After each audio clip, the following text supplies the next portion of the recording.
The little apocalypse, or the Olivet Discourse, can refer only to the events of 70 AD, and it seems there is no good reason to do otherwise. Yet the 13th chapter of Mark is one of the main eschatological passages of the entire New Testament. Besides, to say that Jesus is sometimes referring to the end of the Mosaic world and sometimes referring to the absolute end of the world has always seemed kind of weird to me. He randomly switches back and forth between the two more or less unrelated events without clearly differentiating between the two of them. That is a bit odd, perhaps, so we should prefer the simpler explanation, I would think. Moving on, if there is a little apocalypse, then what does that mean? It means there is a not-so-little apocalypse, or a big apocalypse.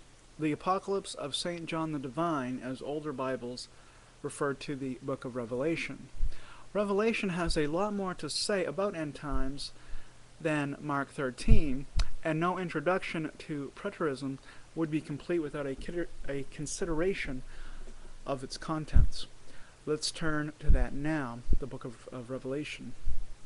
I was once reading a short book by Jack Van Impe about the end times.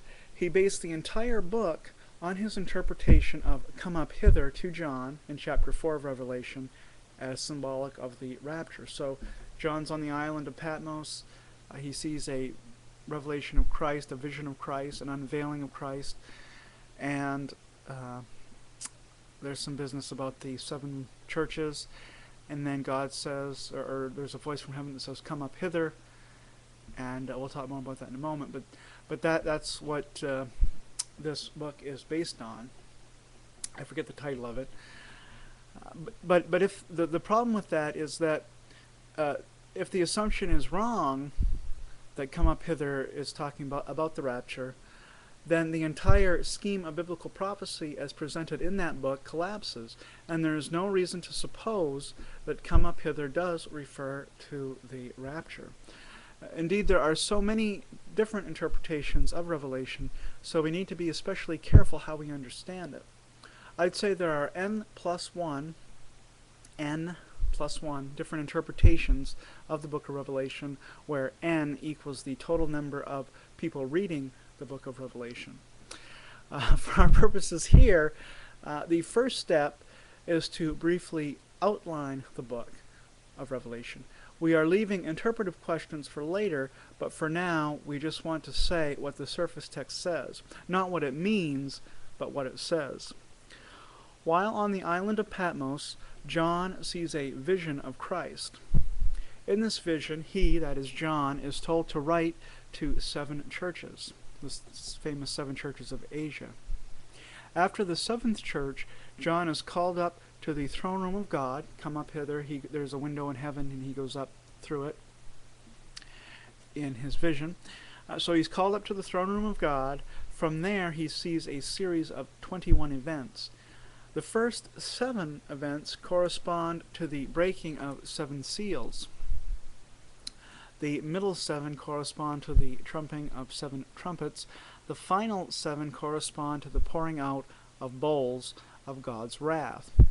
Then, in John's vision, there is some sort of millennium or golden age, followed by the final state of mankind. That is what Revelation says.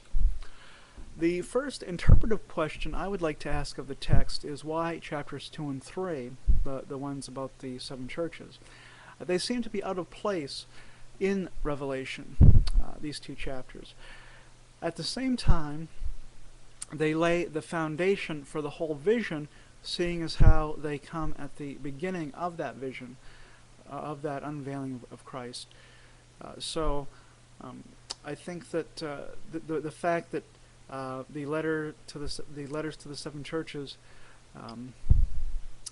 is kind of important, seemingly foundational, but also they seem out of place, is something we need to take into account as to how we're going to understand the book as a whole. So that's where we'll pick it up in part portray, or part 4, I guess, because this is part 3. Alright, have a great day. Thanks.